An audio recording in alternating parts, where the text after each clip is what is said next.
Bismillahirrahmanirrahim. Assalamualaikum warahmatullahi wabarakatuh.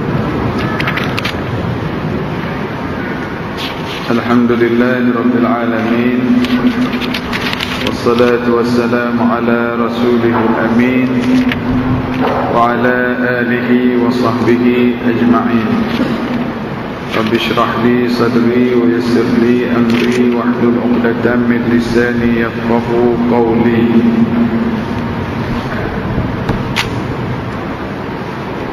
Kepada yang ada Al-Quran, buka surah Al-Kahfi ayat nombor 60. Yang ada Al-Quran, buka surah Al-Kahfi ayat nombor 60. Malam ni kita tengok satu lagi kisah di dalam Al-Quran, kisah tentang menuntut ilmu, kisah berkenaan dengan menuntut ilmu. Kisah ini berlaku kepada Nabi Musa alaihissalam. Dia berguru dengan tok guru dia. Jumpa tak surah Al-Kahfi ayat nombor 60 yang ada Quran lah. Tengok pada terjemahan.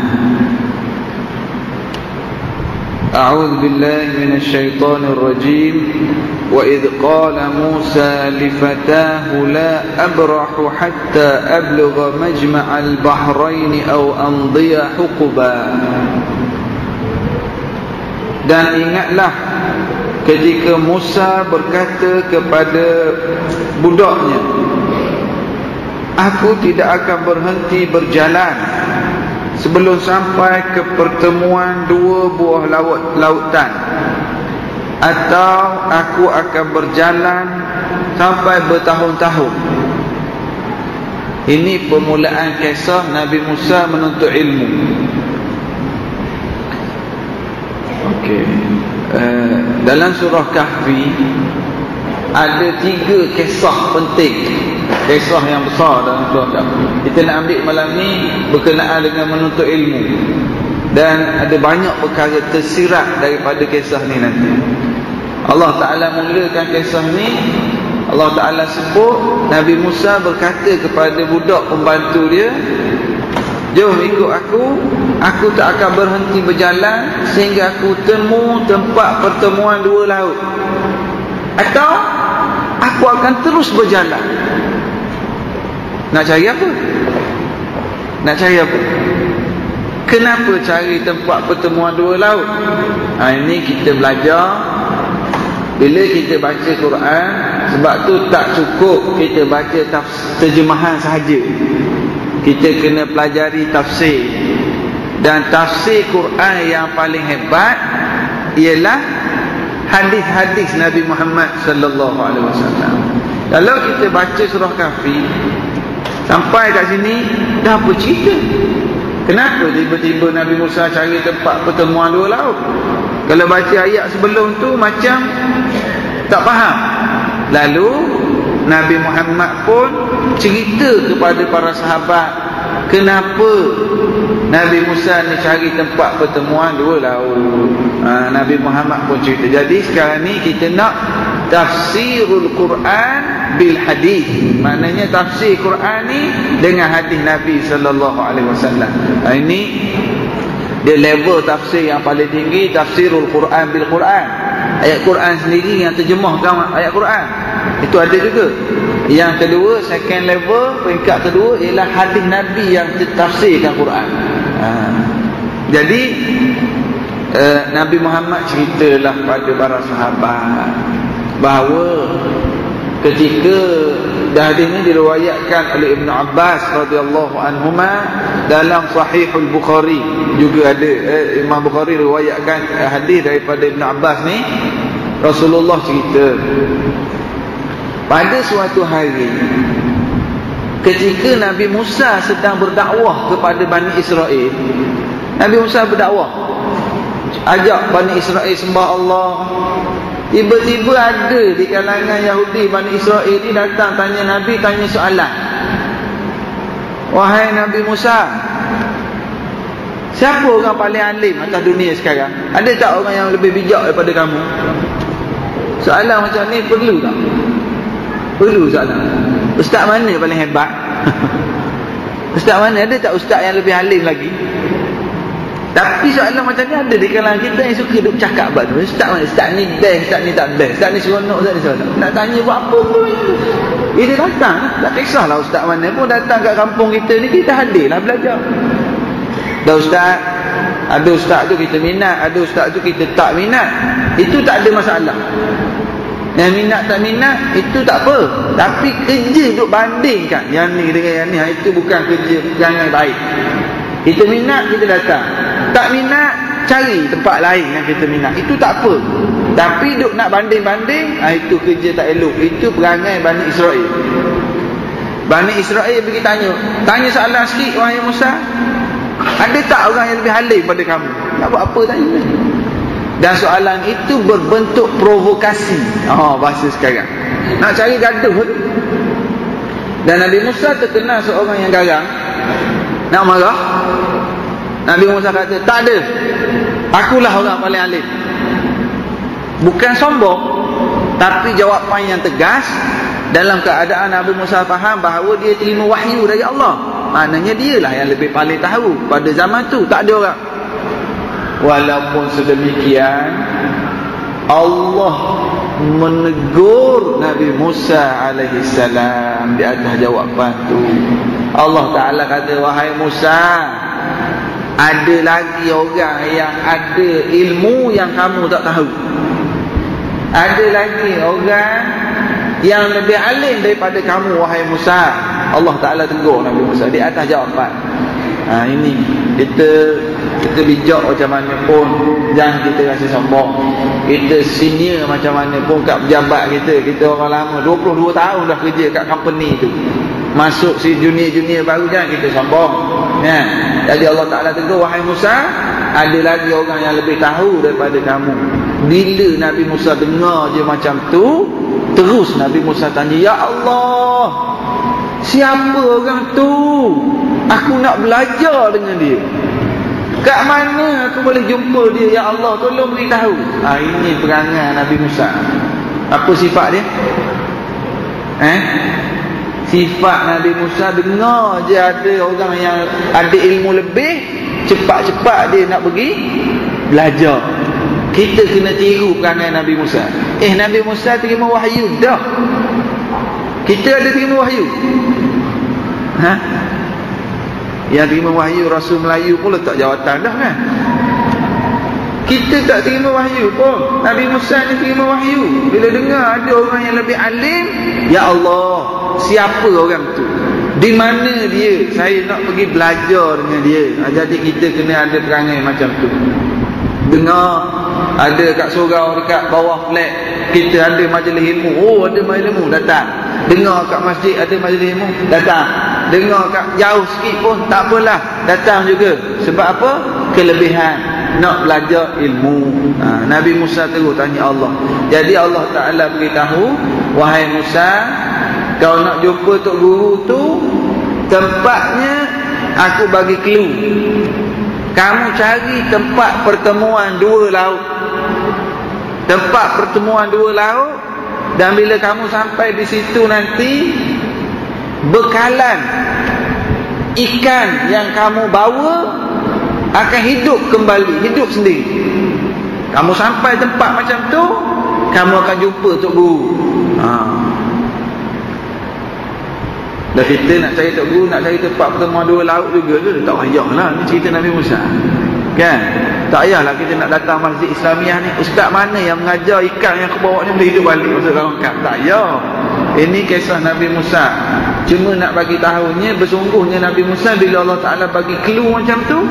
Ini masuk ayat nombor 60. Nabi Musa pun panggil budak, lifatah, budak ataupun anak murid dia ataupun pembantu dia. Ada riwayat menyebut pembantu ni nama dia Yusha' bin Nun.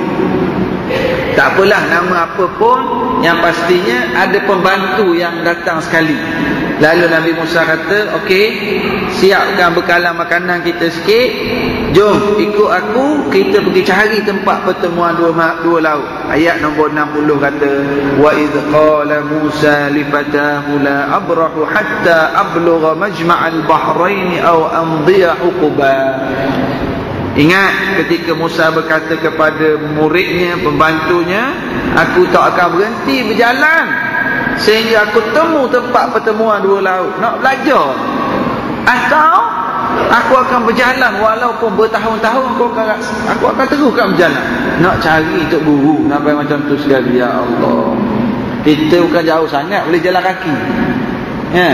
Kita bukan jauh sangat. Allah Ta'ala bagi kenderaan masing-masing. Di keliling kita sekarang banyak majlis ilmu, masjid, surau, boleh pilih saja. Kawasan kita ni, kawasan USJ, Subang Jaya, Pucuk, Allah Akbar. Tinggalnya nak dan tak nak je. Alhamdulillah kat sekitar kita 2-3 biji surau dekat flat-flat kita ni pun banyak majlis ilmu. Tak nak turun lift, terjun je kau tingkat tu. Kan?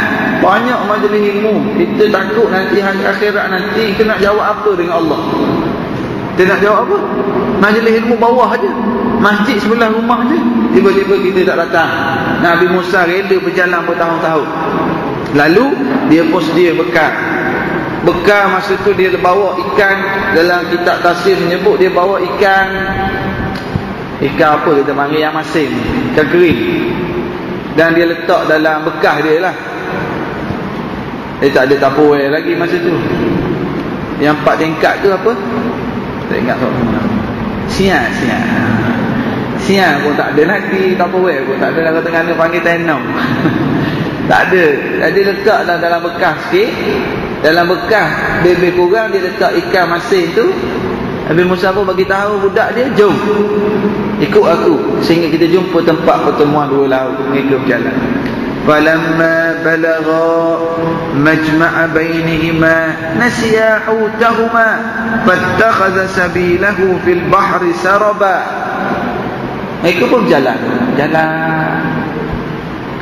sampai di lalu ke tepi pantai pertemuan dua laut.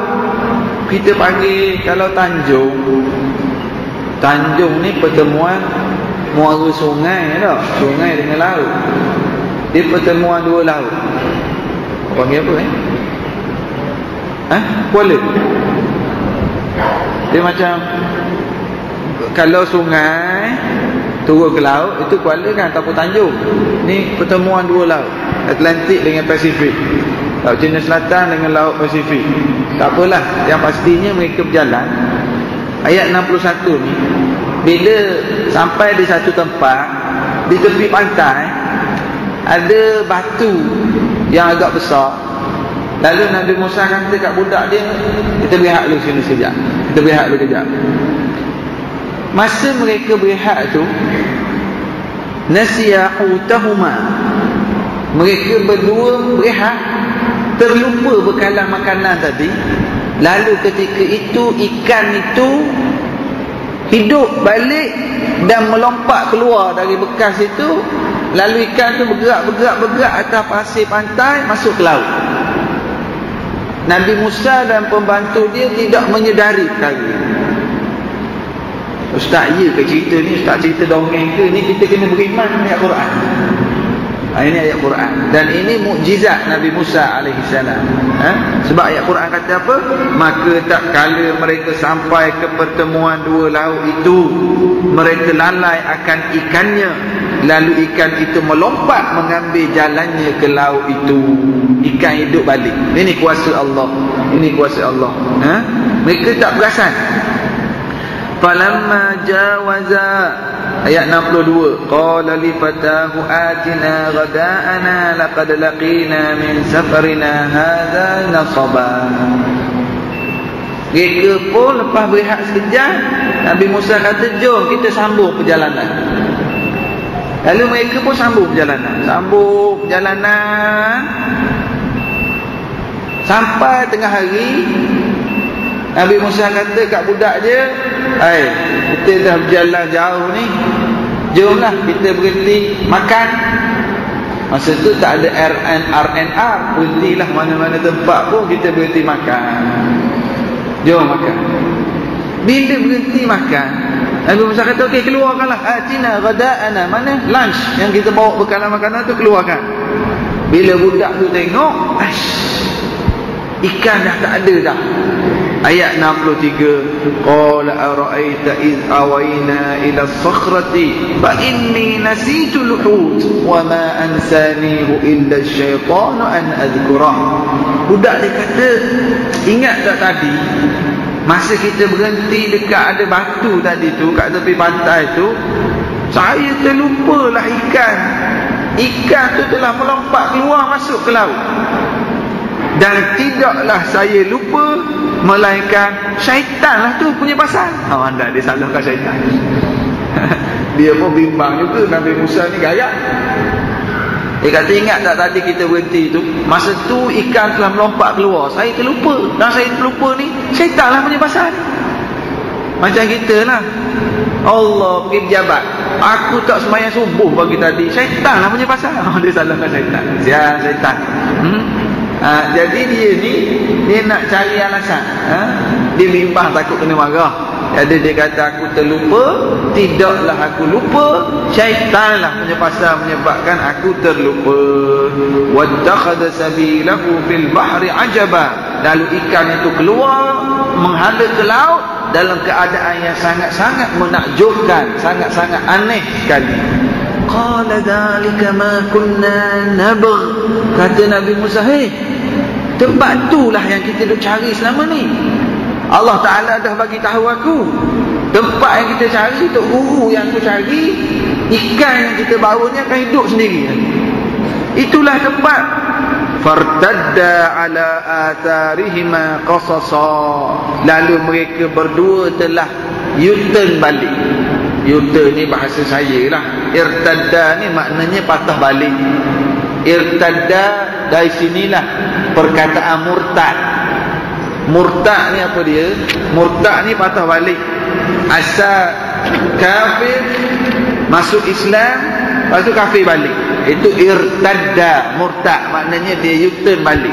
Tapi di sini bukan Nabi Musa murtad. Nabi Musa kata, situlah tempat kita cari. Lalu mereka berdua patah balik ke tempat yang mereka berhenti, yang ada batu tadi. Tengok, bersungguhnya nak belajar. Bersungguhnya nak belajar. Ilmu wahyu dah. Bila dia ni Nabi Musa Rasul, confirm tak masuk syurga?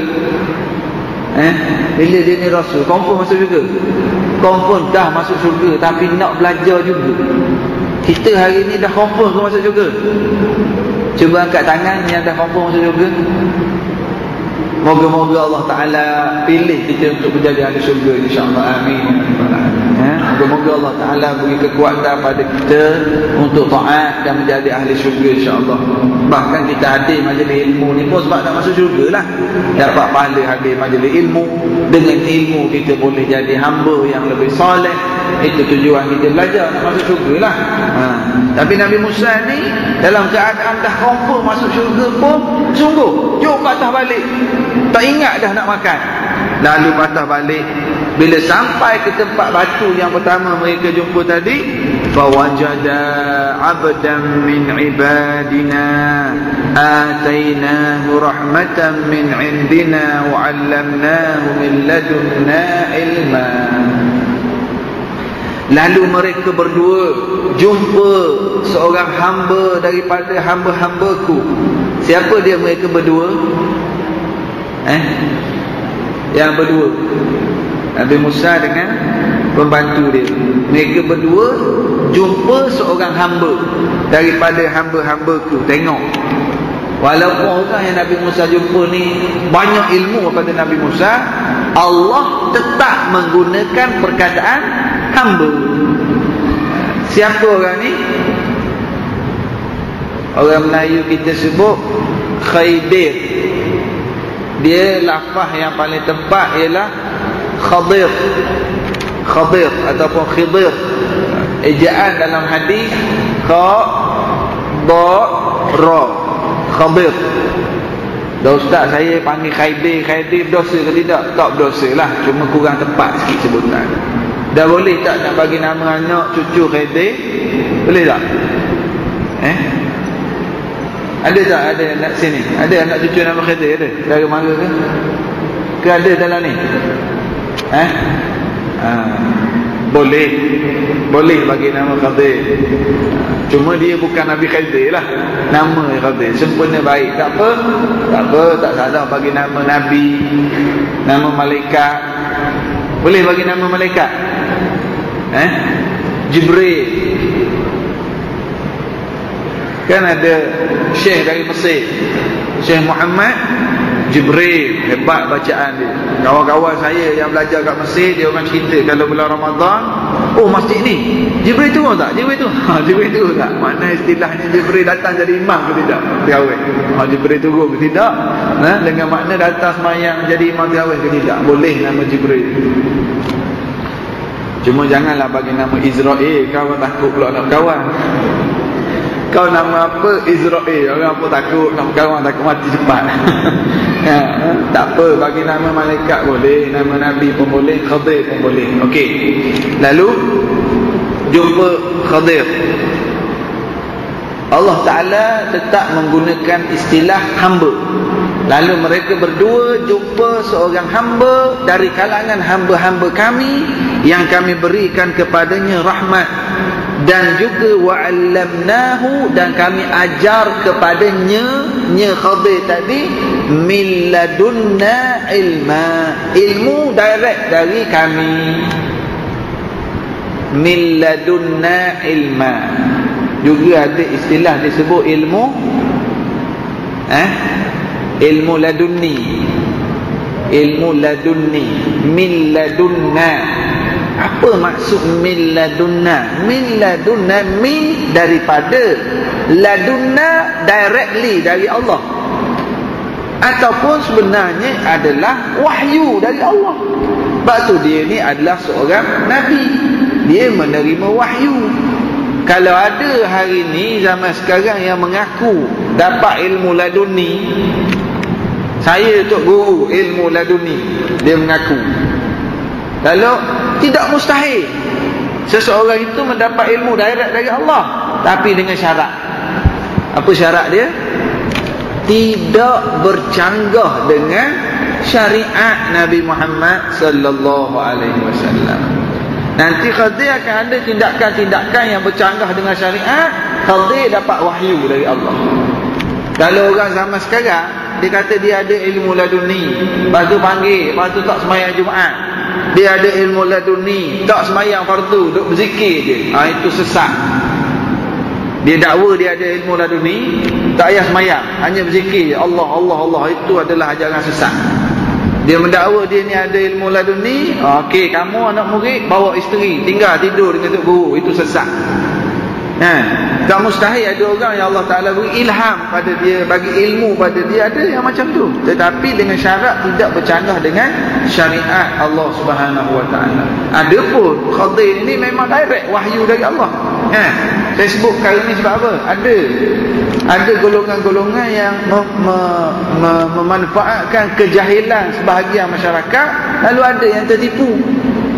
Tertipu dengan tok guru yang sesat ini, tertipu. Ayah Pen pun ramai pengikut Ayah Pen. Ada mengikut Ayah Pen sini, tobatlah.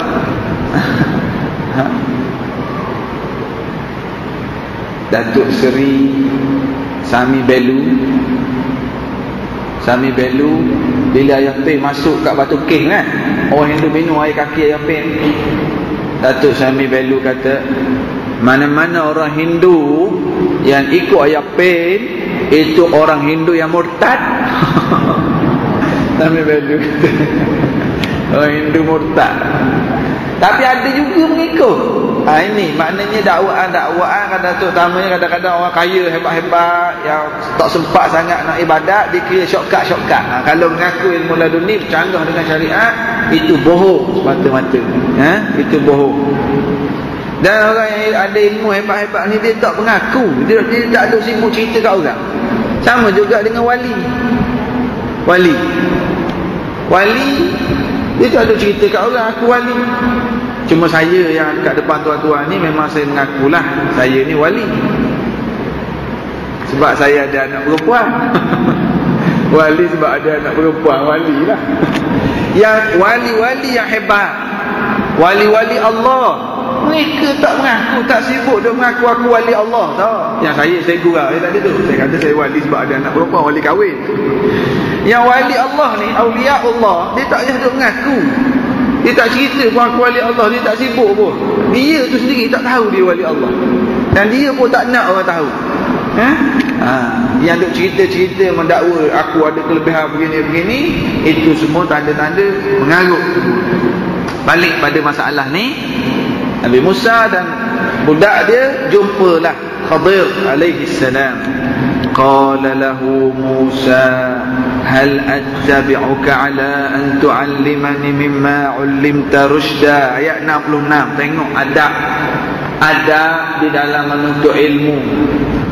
Ayat ni sangat-sangat sopan. Sebab itulah kita dalam bab menuntut ilmu, jagalah adab-adab dalam menuntut ilmu. Ada orang tanya, Ustaz, saya ni pergi dengar kuliah, selalu pergi dengar kuliah, tapi bila pergi dengar kuliah je saya mengantuk. Wallahu alam, saya segar balik. Satu jenis. Ada yang, Ustaz, saya pergi dengar kuliah, faham dah, tapi balik je tak ingat dah yang belajar, tak ingat dah. Ada yang macam tu. Ada yang, Ustaz, saya pergi dengar kuliah kat Majlis Surau ni, ingat, tapi balik nak beramal, Allah susahnya Ustaz, susahnya nak boleh beramal. Ada juga yang kata saya boleh dah beramal, tapi nak istiqamah, ya Allah, payahnya. Sebab apa jadi gitu? Cuba cek adab-adab kita dalam menuntut ilmu. Sebab itulah ulama-ulama dulu di depan-depan kita, mereka letak bab adabul alim wal muta'allim, adab orang belajar dan orang mengajar, adab dalam menuntut ilmu. Yang pertama sekali, paling utama adab dalam menuntut ilmu ni, niat mesti ikhlas. Yang belajar, yang menyampaikan mesti ikhlas kerana Allah Subhanahu Wa Taala. Kemudian banyak lagi lah adab-adab di dalam menuntut ilmu, yang mana kita pada hari ini memang ada sedikit kekurangan. Ada sedikit kekurangan. Nak buat macam mana? Kita cubalah setakat yang termampu. Dia orang-orang yang berjaya, mereka ni bab menuntut ilmu sangat-sangat menjaga adab. Antara mungkin saya boleh sebut contoh fenomena Malaysia sekarang ni, Al-Fadhil Ustaz Azhar Idrus, Ustaz Azhar, antara rahsia kehebatan beliau masa dia menuntut ilmu, ya Allah, menuntut ilmu dengan hadirnya awal, dengan duduk begitu sopan dengan guru, dengan khidmat dengan guru, sampai tok guru dia seorang itu diceritakan hujan lebat. Tok guru dia cakap kat isteri, kat kawan-kawan yang datang, Azhar akan sampai. Masa tu dia naik motor buruk lagi, umur dia 30-an, naik motor buruk lagi. Memang tok guru kata dia akan sampai, memang dia sampai. Dalam bab menuntut ilmu kita sesama sikit. Kita letih sikit, kita yalah, tapi tak apalah, lebih baik pada tak langsung. Kita baru je nak datang dengan kuliah, isteri kata, bang, malam ni saya tak berapa sihat, abang tunggu sajalah. Tak jadi nak pergi belajar, tambah lagi yang baru kahwin, Allah, baru jumpa tu sayang sangat nak tinggal. Jadi kemudian kita ni kadang-kadang orang nak beli barang, sayang nak tinggal bisnes, ada majlis ilmu, nak tinggal kedai. Masa maghrib inilah orang banyak pelanggan singgah. Allah, kalau aku tak berniaga macam mana? Yang berniaga kat luar pun, waktu doa, waktu maksurat, waktu kuliah, jangan berniaga lagi. Nanti tak berkat, berniaga pun tak berkat, ilmu pun tak dapat. Biar kita datang mana-mana masjid, duit dapat, bisnes, berkat ilmu pun dapat sama. Antara banyak lagi ada adab sebenarnya, adab. Jadi saya tak nak ulang panjang, mungkin kita boleh bincang satu sekali kuliah berkenaan dengan adab-adab. Kita bincang detail insya-Allah. Cuma Nabi Musa ni ayat dia cantik. Ayat 66. Hal attabi'uka ala an tu'allimani mimma 'ullimta rusyda. Allah, ayat dia cantik. Gini. Nabi Musa kata pada Khadir tadi, Tuan, boleh tak saya nak ikut Tuan supaya Tuan boleh ajar saya ilmu yang diajar kepada Tuan. Diajar tu diajar, mana bukan ilmu milik kamu, Allah juga yang ajar. Sekali lagi, Tuan, boleh tak saya nak ikut Tuan supaya Tuan boleh ajar pada saya ilmu yang diajar pada Tuan. Allah, ayat yang sangat sopan. Boleh. Hal attabi'uka, bahasa yang sangat sopan. Ini keberkatan, punca keberkatan sebenarnya. Jadi Nabi Musa tanya macam tu. Dia ni rasul dah, tapi sebab nak belajar dia tanya. Satu. Kemudian yang kedua, attabi', ikut. Antara cara yang sangat berkesan dalam nak menuntut ilmu ialah bermusafir bersama guru. Sebab tu Nabi Musa nak follow, I follow. Dia nak follow, dia nak ikut Khadir. Bukan saja dia belajar, dia ikut. Sebab itulah kadang-kadang kita dengar guru-guru kita, Ustaz Ismail Kamus, Ustaz Harun Din, Ustaz-Ustaz kita ramai yang buat package-package umrah, package-package pergi bermusafir. Ikut mereka ni. Ada duit lebih, ambil kesempatan supaya selain daripada kita dapat ilmu yang melalui kuliah, tapi bermusafir bersama guru, ini peluang menuntut ilmu yang sangat hebat. Saya ada pengalaman. Ada seorang ahli fatwa dari negara Yaman datang Malaysia. Jadi saya kena iring dia di hotel dari Kuala Lumpur pergi Terengganu, pergi Kelantan, balik Kuala Lumpur balik. Saya kena terjemah dia punya ceramah. Jadi kita duduk sekali dengan dia di hotel, dalam kereta. Ya Allah, jumpa masjid, kejap. Nak terus sembahyang tahiyatul masjid. Syekh, kenapa Syekh? Tak apalah, aku datang Malaysia ni tak tahu lagi bila boleh datang. Aku tahiyatul masjid kat masjid ni. Moga-moga adalah nanti akan bersaksi di hadapan Allah di hari akhirat. Allah, kita dengar macam tu. Dia tu umur dekat 70 dah. Kita ni sengih je, tak sembahyang pun. Singgah sembahyang duha. Ada program turun dari hotel, tak sempat nak sembahyang. Sembahyang sunat dalam kereta. Lepas sembahyang sunat, dia kat belakang, saya kat sebelah depan tepi driver ni. Driver saya, dia belakang. Saya duk cerita ilmu agama. Cerita. Kau nak tanya apa lagi aku? Tanya lah. Kita tanya, dia jawab. Apa kita ni salah orang tu tanya dia belakang. Sakit dah leher kita ni. Habis dah tanya soalan, saya pun dah habis idea dah nak tanya, dia pun dah habis perkara dah nak terang. Kita pun pusing ke depan. Nak betul leher ni, habis dah cerita tu. Saya habis dah cerita, letih dah kita. Dia kata, dia pun bagi saya, ni aku beli kitab ni satu dekat airport. Kitab apa Syekh? Kamu baca kitab ni, aku syarah kat belakang. Allah, kita ingat boleh rehat dah. Kitab Faraid, pusaka. Dia suruh kita baca kitab, dia nak syarah. Allahu Akbar. Ni nak pergi program. Sebab apa Syekh kamu buat gini? Dia kata, aku harap-harap ilmu aku mana-mana yang aku ajar kamu tu bermanfaat lah untuk kamu. Kamu guna, nanti aku pun dapat pahala. Ya Allah. Jadi kesempatan kita bermusafir, keluar sekali cari, ada kesempatan cari. Sebab Nabi Musa kata, hal attabi'uka, boleh tak aku nak ikut kamu, nak berjalan dengan kamu supaya kamu boleh ajar aku ilmu yang kamu ada. Khadir kata apa?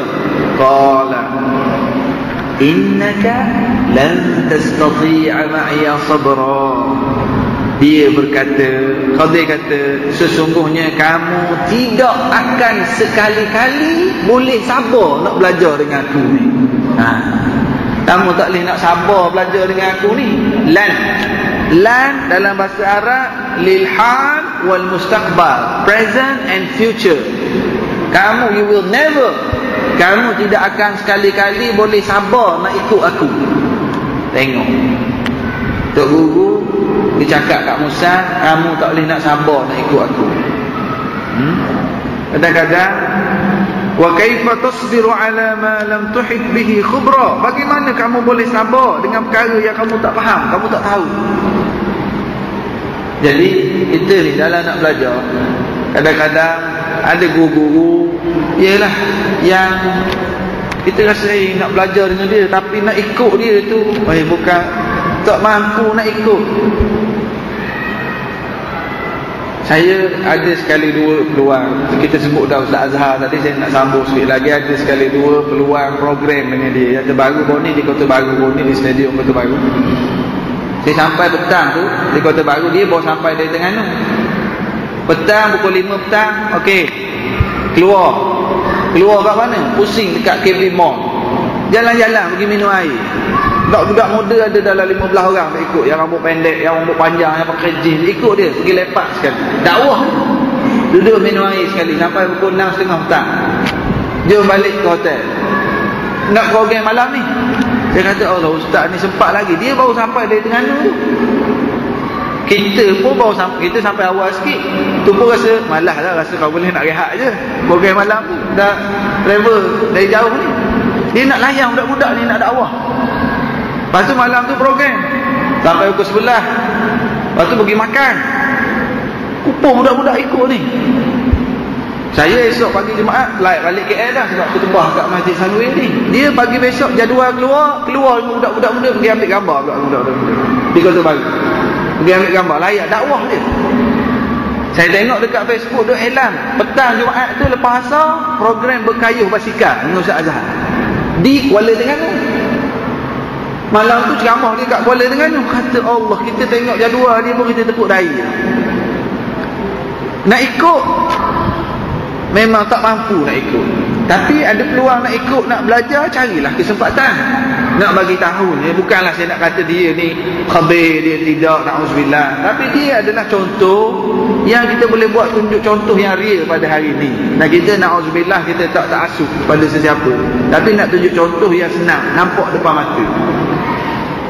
Kadang-kadang kita dalam nak belajar, kita tak mampu. Tapi Khadir ni pun memang dia kata, hey Musa, kamu nak ikut aku, kamu tak mampu. Kamu nak belajar dengan aku, kamu tak mampu. Kuliah maghrib biasanya sampai 8.50 je, yang hari Selasa 9.30 baru habis. Lambatnya ustaz ni habis, nak balik tengok drama pula. Nak balik kan, nak dengar kuliah, kita dengar kuliah. Jadi Khadir kata, kamu rasa kamu tak akan mampu nak ikut aku. Tapi Nabi Musa ni bersungguh. Nabi Musa jawab ayat 69, qala satajiduni insya'allahu sabiran wala a'si laka amra. Tengok semangat nak belajar. Nabi Musa kata, Tuhan, insya-Allah kamu akan dapati aku boleh sabar untuk ikut kamu. Ada dua perkara penting di sini. Yang pertama, keazaman yang kuat. Tak apalah, saya nak belajar macam mana pun saya akan ikut Tuhan. Saya sanggup ikut Tuhan sebab saya nak ilmu yang ada daripada Tuhan. Ini keazaman satu. Yang kedua, walaupun kuat semangat, confident macam mana pun, jangan lupa sebut insya-Allah. Ini syiar, ini ucapan para nabi. Kalau boleh kita ni, biarlah ucapan insya-Allah berada di bibir mulut kita. Bukan saja di bibir mulut, SMS pun biar ada insya-Allah. Nak datang besok pukul apa? Besok pukul 10, insya-Allah. Dalam SMS pun kita biasakan insya-Allah. Boleh tak? Boleh tak? InsyaAllah. Ada hangguk tu insyaAllah. Biasa. Apatah lagi kalau kita mak ayah, kita biasa sebut insyaAllah, anak-anak dia akan automatically sendiri. Dia biasa dengar sebut insyaAllah, dia pun jadi ikut-ikut. Suami biasa sebut insyaAllah, isteri dia pun akan ikut-ikut. Mak selalu sebut insyaAllah, anak-anak pun insya-Allah dia akan terikut-ikut. Biasakan sebut insya-Allah. Kita azam nak buat, kita bersungguh, tapi jangan lupa ketentuan Allah. Tapi ada juga orang yang sengaja salah guna insya-Allah. Hari tu pinjam duit, kata hujung bulan nak bayar, ni dah tengah bulan dah, kenapa tak bayar lagi duit? Kan aku dah kata insya-Allah. Itu menyalahgunakan insya-Allah. Datang tak mesyuarat masjid, nak mesyuarat malam ni lepas isyak nanti, insya-Allah lah saya datang. Dia tak nak datang, sebut insya-Allah. Itu menyalahgunakan insya-Allah. Tadi Nabi Musa dia yakin nak belajar, insya-Allah dia yakin dia mampu, dia pun tak lupa sebut insya-Allah. Sebutlah insya-Allah, sebut insya-Allah. Walaupun dengan anak kecil kita, papa beli gula-gula, abah beli aiskrim, okeylah insya-Allah abah beli. Biasakan biar duduk di mulut kita. Malam ni kuliah kita sejam ni, kalau boleh lekat, boleh pegang insya-Allah satu tak apa dah dia. Boleh amalkan insya-Allah. Boleh? Insya-Allah. Oh perempuan, ibu-ibu boleh? Tak dengar suara. Boleh tak? Boleh? InsyaAllah. Boleh tepati janji. Janji ditepati. InsyaAllah Ustaz, saya janji nak latih insyaAllah. Itu tak ada kaitan dengan janji dicapati tu kan. Lepas tu Khadir kata, kalau kamu kata insyaAllah boleh ikut, aku nak letak satu syarat. Apa syarat dia? Ayat nombor 70. Qala fa in ittaba'tani fala tas'alni 'an shay'in hatta uhditha laka minhu dhikra. Syarat, kalau kamu ikut aku, jangan tanya, ikut saja. Kamu tengok aku buat apa, jangan tanya, ikut je. Nabi Musa kata okey, setuju. Ini yang saya kata ni, orang yang salah guna agama zaman akhir zaman ni. Dia mengaku dia ada ilmu laduni, dia kata awak nak ikut saya boleh, jangan tanya. Kalau perkara bercanggah dengan syariat, sekarang tak boleh ikut. Tok Guru kata tak payah semayang 5 waktu, zikir tak apa, sebut Allah Allah Allah, tak semayang pun tak apa. Itu mengarut. Khatir akan ada perkara bercanggah dengan syariat, tapi dia ni confirm dapat wahyu dari Allah. Fantalaqa, lalu mereka berdua berjalan, sehingga mereka berdua naik perahu. Lalu Khadir pecahkan perahu itu. Siapa mereka berdua ni? Musa dan Khadir. Mana pergi Yusha' tadi, budak dia dah tak ikut dah. Pembantu tadi ikut sampai jumpa Khadir sahaja. Dalilnya dhamir ataupun pronoun untuk dua orang. Jadi mereka berdua berjalan, dengan makna Nabi Musa dan Tok Guru dia saja jalan. Jumpa kapal, tumpah naik kapal secara percuma. Sampai di seberang sana, tiba-tiba Khadir pergi bocorkan kapal yang bagi tumpang percuma. Dah lah orang bagi naik percuma, Tok Guru tadi pergi bocorkan kapal tu. Nabi Musa tengok, Nabi Musa kata, qala akhraqtaha litughriqa ahlaha laqad ji'ta syai'an imra. Tok Guru, sebab apa Tok Guru pecahkan perahu dia, dah lah bagi naik peri. Khadir kata, kan aku dah kata jangan tanya juga. Di sini ada perkara penting. Adakah Nabi Musa tidak menepati janji? Tak nak tanya. Sebenarnya di sini sifat Nabi Musa amar ma'ruf nahi munkar. Dia tengok tak betul, dia tegur walaupun untuk guru. Jadi kita kalau nampak guru kita, ustaz ke yang bagi kuliah ke, imam ke, mana-mana ustaz ke, kita nampak silap, kita tegur. Tapi tegur dengan berakhlak, tegur dengan baik. Jangan aibkan dia, jangan malukan dia. Tegur, ustaz, saya rasa ustaz buat tak betul ni, saya rasa ustaz salah silap sikit, ustaz buat begini kan. Tak boleh ustaz datang masjid pakai seluar pendek nak bagi kuliah, tak boleh ustaz. Tegurlah, tegur dengan baik, jangan malukan dia depan orang. Kalau tak betul. Jadi sifat Nabi Musa, dia nampak Pergi bocorkan perahu orang, mana boleh. Tapi dia tegur dengan baik. Tuan, kenapa tuan bocorkan perahu orang ni? Khadir kata, kan aku dah kata ayat nombor 72 tu, kau tak akan sabar nak ikut aku. Nabi Musa kata, oh sorry. Qala la tu'akhidni bima nasitu. Tolong jangan marah kat saya tuan, saya terlupa tadi. Berilah peluang pada saya. Lalu mereka berdua meneruskan perjalanan hatta laqiya ghulaman faqatalah. Jalan lagi dua orang. Jalan jumpa ada budak. Jumpa budak kecil. Lalu Khadir tadi bunuh budak tu. Allah.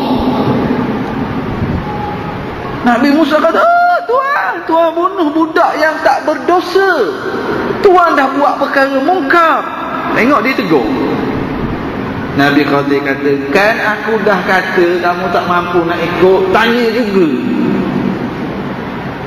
Ini yang saya kata tadi, Khadir ni dia terima wahyu. Jangan ada tok guru pergi bunuh orang kata ilmu laduni mengarut. Ini terima wahyu. Lalu Khadir kata gini, ayat 76, qala in sa'altu, Nabi Musa kata, tuan, kalau saya tanya lagi lepas ni, memang tuan telah mempunyai alasan untuk tidak benarkan saya ikut tuan. Dengan maksud, kalau saya tanya lagi lepas ni, memang saya tak mampulah nak ikut tuan. Last, peluang terakhir. Lalu mereka berdua meneruskan perjalanan. Ayat 77 dulu. Hatta idza ataya ahla qaryatin istat'ama ahlaha fa abau an yudayyifuhuma. Mereka menemukan perjalanan lepas bunuh budak tadi, sampai ke sebuah kampung. Lalu orang kampung ni kedekut, jenis tak hidup masing semua. Dia orang Arab dulu. Bila ada orang asing, mereka akan terima orang tu jadi tetamu, bagi bermalam, bagi makan 3 hari. Okey, belah, cukup. Tapi penduduk kampung tu tak ada seorang pun yang nak terima Musa dengan Khidir sebagai tetamu. Tak layan langsung, kedekut. Masuk kampung kedekut ni, tiba-tiba Khidir jumpa satu dinding yang hampir runtuh. Khidir kata, Musa, jom kita baiki dinding.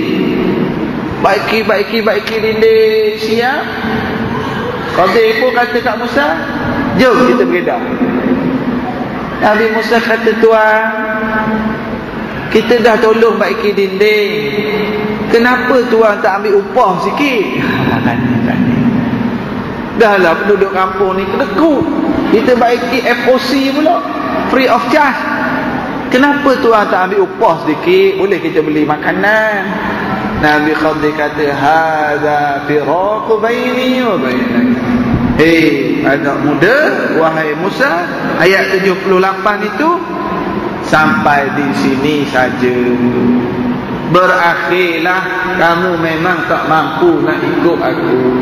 Okey, apa yang kat sini cukup. Kamu dah tanya 3 kali. Okeylah, kamu tak boleh nak ikut aku. Kemudian ayat 79, tapi aku akan beritakan kepada kamu, aku akan cerita pada kamu kenapa aku bocorkan perahu, kenapa aku bunuh budak, kenapa aku baiki dinding. Orang kedekut tapi aku tak minta upah. Nak sambung sekarang ke sambung minggu depan? Kita selesaikan malam ni kejap lagi, boleh kan? Lalu Khadir kata, ada pun kapal yang aku bocorkan. Kapal itu milik orang-orang miskin yang bekerja di laut. Jadi aku nak selamatkan perahu-perahu mereka, aku nak selamatkan kapal mereka, sebab di kampung tu rajanya sedang merampas perahu-perahu milik rakyat. Ada juga. Rajanya sedang merampas perahu-perahu milik rakyat. Jadi aku nak bocorkan perahu tu. Bila raja nak rampas, raja tengok perahu bocor, dia tak jadi nak rampas. Jadi aku nak selamatkan perahu milik orang-orang miskin, dengan cara bocorkan perahu. Ini dalam kaedah qawaid fiqhiyah dia panggil irtikabu akhaffid dararain. Apabila ada 2 mudarat, maka ambillah mudarat yang lebih ringan. Ada dua mudarat. Perahu kena rampas, mudarat tak? Mudarat. Perahu bocor, mudarat tak? Mudarat. Perahu bocor, mudarat. Perahu kena rampas, mudarat. Jadi nak pilih mudarat yang lebih ringan. Jadi pilihlah mudarat yang lebih ringan. Bocorkan perahu. Nak pilih bukan Islam dengan bukan Islam. Nak pilih mana satu? Nak jadi wakil kita di dewan. Ni bukan Islam, ni bukan Islam. Dua-dua bukan Islam. Tapi yang ni nampak bersungguh baik dengan orang yang bersungguh untuk Islam. Yang ni nampak baik dengan orang tak berapa bersungguh dengan Islam. Pilihlah yang mudaratnya lebih kecil. Ada faham? Ini panggil irtikab akhafid dararain. Yang mana satu? Yang warna apa ustaz? Pandai-pandai sendirilah. Cuma saya nak bagi tahu kaedah. Kaedah gitu, kaedah kita nak terjemahkan sekarang. Sebab ada orang tak bising sekarang musim pilihan raya ni, Cina dengan Cina, bukan Islam dengan bukan Islam. Kita nak pilih mana? Pilih yang lebih kecil mudarat. Macam mana yang lebih kecil mudarat? Yang lebih baik dengan orang Islam yang bersungguh nak hidupkan masjid surau. Faham? Jadi pilih bocor perahu. Ini mudarat. Nak selamatkan perahu tadi daripada dirampas terus. Macam gini lah, tuan-tuan nak parking kereta, takut kereta tu kena klaim tayar, buang je lah tayar kereta tu masa parking tu. Pergi parking kereta, kamu tayar, tak kena klaim lah. Jadi sekarang ni kalau dia kata aku buat ni sebab Allah yang bagi tahu kat aku, Allah wahyukan. Adapun budak, wa ammal ghulam fa kana abawahu mu'minain fa khashina an yurhiqahuma tughyanan wa kufra. Adapun budak yang aku bunuh itu, mak ayah dia baik. Jadi Allah Ta'ala tahu kalau budak itu dibiarkan membesar, budak itu akan menjadi sebab mak ayah yang baik tadi jadi sesat, anak jadi sebab. Ada orang macam tu. Sebab dia sayang sangat ke anak sampai dia jadi lara. Ikut je anak-anak apa. Dia sayang sangat ke anak, anak dia bagi duit kat dia sampai dia tak taat pada Allah, taat pada anak. Sebab apa? Anak bagi 500 sebulan. Jadi Allah Ta'ala tahu dah budak ni kalau dia besar, dia membawa masalah pada mak ayah dia yang baik. Lalu Allah Ta'ala nak matikan budak ni, nak bagi anak yang lebih baik. Jadi kadang-kadang kita ada orang yang diuji mati anak. Kematian anak bukan bermakna kita kata oh anak aku mati, kalau dia ni hidup barangkali aku jadi sesat kerana dia. Tidak, bukan gitu. Kita faham bahawa ada berlaku ni, adalah hikmah di sebalik tu. Tak semestinya kita kata kalau dia tu hidup dia jadi jahat, kita jadi jahat. Tidak. Tetapi bahawa ada hikmah di sebalik apa sahaja ketentuan Allah. Yang ketiga, wa ammal jidaru, ada pun dinding yang nak terbalik tu milik dua orang anak yatim. Mak ayahnya baik. Bukan. Yang ni wa kana abuhuma salihah. Ayahnya soleh. Ayahnya baik. Dinding yang nak terbalik ni milik dua orang anak yatim, budak lagi. Ayahnya soleh. Jadi di bawah dinding ini ada harta pusaka milik dua anak yatim. Jadi Allah nak jaga harta milik dua anak yatim ni. Sebab apa Allah nak jaga? Sebab ayah anak yatim ni soleh. Allahu Akbar. Ayah soleh, Allah jaga anak-anak. Bukan saja Allah jaga anak, harta anak pun Allah jaga. Ayat ni, tuan-tuan boleh tengok ayat 82. Harta bawah dinding ni milik anak yatim. Ayah dia orang soleh. Jadi Allah nak jaga anak dan harta anak yatim. Allah suruh aku bina dinding ini. Sebab kalau terbalik dinding, orang kampung yang tak hidung masing kedekut tadi akan ambil harta-harta tu. Kesian anak yatim tu budak lagi. Bila dia membesar, dinding ni okey, sehingga dia dewasa, dia pandailah nak menguruskan hartanya. Wahai Musa, setiap apa yang aku buat, 3 perkara yang kamu tak faham, ini adalah wahyu dari Allah. Allah yang suruh aku buat, sebab itu aku buat. Inilah ilmu direct dari Allah, kamu tak faham. Surah Al-Kahfi turunnya bila? Surah Al-Kahfi turunnya di zaman Mekah. Zaman Mekah orang Islam sedikit, orang Islam kena tindas. Jadi bila sahabat-sahabat Nabi yang kena tindas, sahabat-sahabat yang rasa tak ramai orang sokong Islam, sahabat-sahabat rasa tertindas, baca kisah macam ni, dia akan rasa, oh kita lalui macam ni, mesti ada hikmah yang kita tak tahu. Jadi antara tujuan baca surah Al-Kahfi, kita pun hari ni dalam hidup kita, kadang-kadang kita rasa ada masalah, niaga kena tipu, anak buat hal, suami buat hal, jiran duk khianat kat kita, kawan-kawan sendiri tipu dalam perniagaan, penyakit kena teruk. Kita baca kisah-kisah macam ni, pasti ada hikmah di sebalik apa saja ketentuan Allah. Apa saja yang berlaku ni adalah hikmahnya. Ini tujuan kita baca kisah-kisah di dalam Al-Quran. Wallahu a'lam. Di akhir ni saya ada satu permintaan.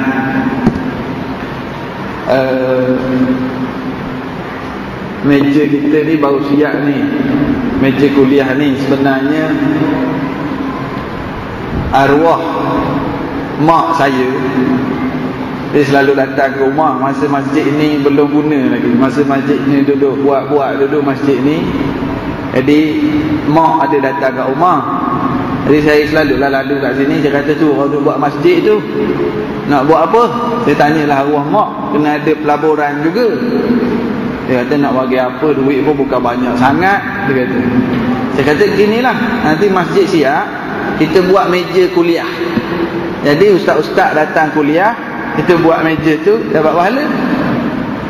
Dia kata bolehlah. Tapi dia meninggal sehari sebelum bulan Ramadan baru ni, masjid pun tak siap lagi. Jadi kita orang pun adik-beradik ni, bila adalah sedikit yang dia tinggal duit pusaka tu, saya bagi tahu kat adik-beradik, kena allocate tolak sedikit. Niat arwah kata nak buat meja ni, meja kuliah ni. Jadi alhamdulillah. Cuma saya sebenarnya yang lembab sikit, baru siap berapa bulan baru siap. Sebab kita nak cari tempat yang buat yang okey sikit lah. Dan alhamdulillah siap baru ni. Jadi saya nak minta sekali, kau boleh walau ni, boleh tak kita baca Al-Fatihah sekali, kita hadiahkan kepada arwah, boleh Al-Fatihah. Bismillahirrahmanirrahim. Alhamdulillahirabbil alamin. Arrahmanirrahim.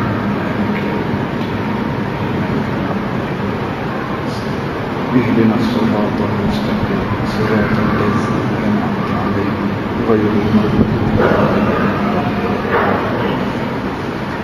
Pada siapa-siapa yang juga nak buat saham, carilah kat masjid kita ni, banyak lagi benda yang nak isi.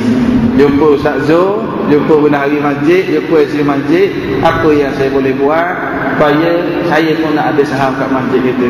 Jangan pergi buat meja ni, dah lah buat meja lain. Banyak lagi kita boleh buat. InsyaAllah moga-moga kita cari peluang untuk saham.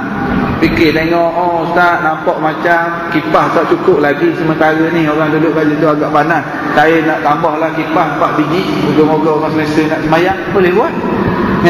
Sementara kipas kita siap, ataupun ada nak buat apa-apa nak dibuat ni, tanya, pergi jumpa bendahari, jumpa JK, jumpa imam, apa yang saya boleh buat. Moga-moga kita pun boleh buat saham kita sama. Wallahu a'lam. Assalamualaikum warahmatullahi wabarakatuh.